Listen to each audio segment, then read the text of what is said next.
Design next heading है क्रांतियों का युग 1830 से 1848 तक।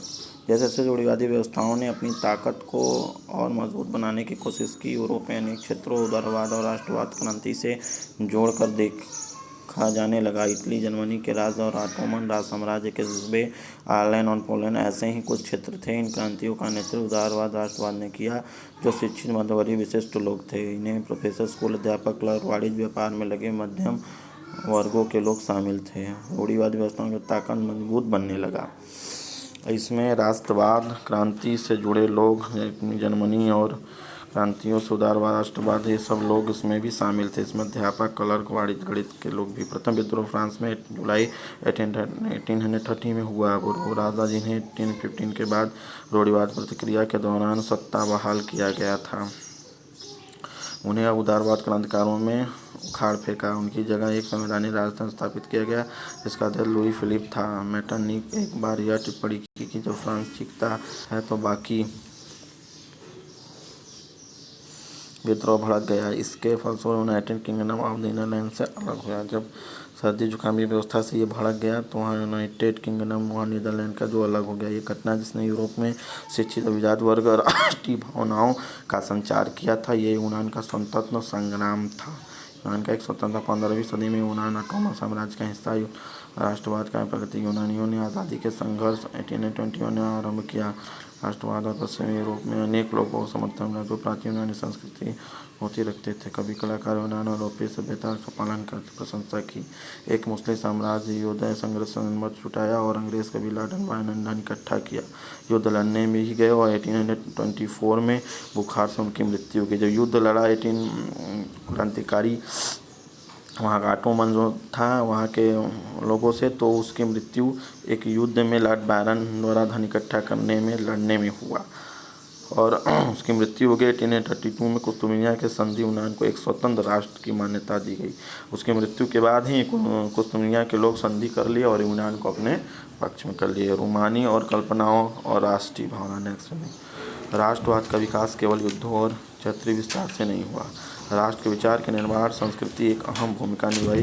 कला, काव्य और कहानी, किस्सों, संगीत राष्ट्रवाद भावनाओं को गढ़ने, व्यक्त करने और सहयोग दिया। आइए हम रूढ़िवादी को देखें, जो ऐसा सांस्कृतिक आंदोलन था जो खास तरह की राष्ट्रीय भावना का विकास करना चाहता था। राष्ट्रवाद केवल युद्धों और क्षेत्रीय विकास से ही नहीं, बल्कि राष्ट्र विचार के निर्माण से सांस्कृतिक भूमिका निभाई गई। इसमें क्या था? कला था, काव्य था, कहानियाँ थी, किस्से, संगीत, राष्ट्रवाद था, ये सब चीज़ें थीं। और विज्ञान, मानवांश, आलोचना और भावनाओं राष्ट्र का दृष्टि का प्रयास था। साहित्य, सामूहिक विरासत, सांस्कृतिक और आधार बनाया गया। जर्मन देश यूनान फ्रंटगार्ड ने दबाया और सच्ची जर्मनी आम लोगों पर डार्क निहित थी। राष्ट्र सच्ची और लोक नृत्य प्रकट की, इसलिए संस्कृत को एकत्र किया। इसमें लोक नृत्य भी था। अंकित करना राष्ट्र के निर्माण की परियोजना आवश्यक था। बस वहाँ के लोग चाहते थे किसी तरह राष्ट्र का निर्माण हो। स्थानीय बोलियों पर बल और स्थानीय लोक साहित्य को एकत्र करने का उद्देश्य केवल प्राचीन राष्ट्रीय भावना को वापस लाना नहीं था।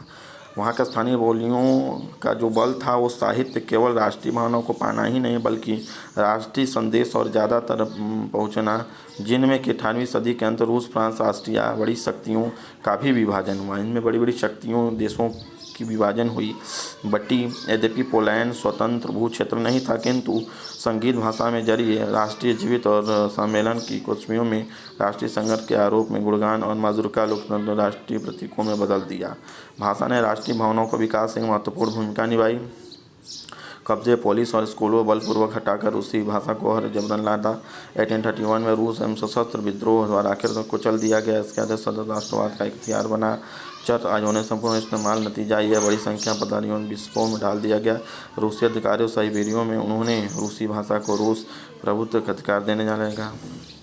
ये सब सिस्टम था, मतलब कि विद्रोह भी किए और वहाँ के पादरियों विस्फोट पर जोर दिया जाने लगा। भूख, कठिनाइयाँ और जन विद्रोह। 1831 में दशक घटनाओं को लेकर 19वीं सदी में प्रथम भाग में जनसंख्या जबरन वृद्धि हुई। ज़्यादातर देशों में नौकरी ढूंढने उपलब्ध रोजगार अधिक थी। ग्रामीण और क्षेत्रों में अतिरिक्त आबादी, गरीब बस्तियाँ, नगर और प्रतिस्पर्धा करना पड़ रहा था। इंग्लैंड औद्योगिक महाद्वीप ऊंचा था। खानों के वलांसी रोशन शुल्कों में खराब होने के गाँव, इसी वजह से गाँव में काफ़ी गरीबी फैल गई।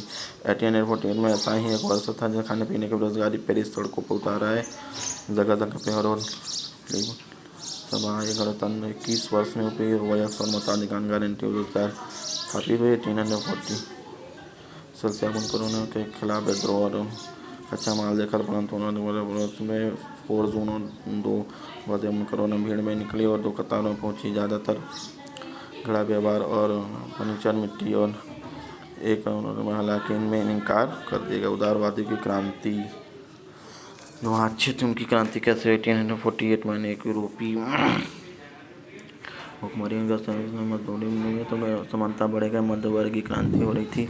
1848 घटनाओं को राजा की गद्दी छोड़नी पड़ी थी। राजा गणतंत्र की घोषणा में जहाँ राज्य व्यवस्थित थे जैसे जर्मनी, इटली और साम्राज्य स्त्री पुरुषों संविधान मांग और एकीकरण मांग जोड़ दिया गया।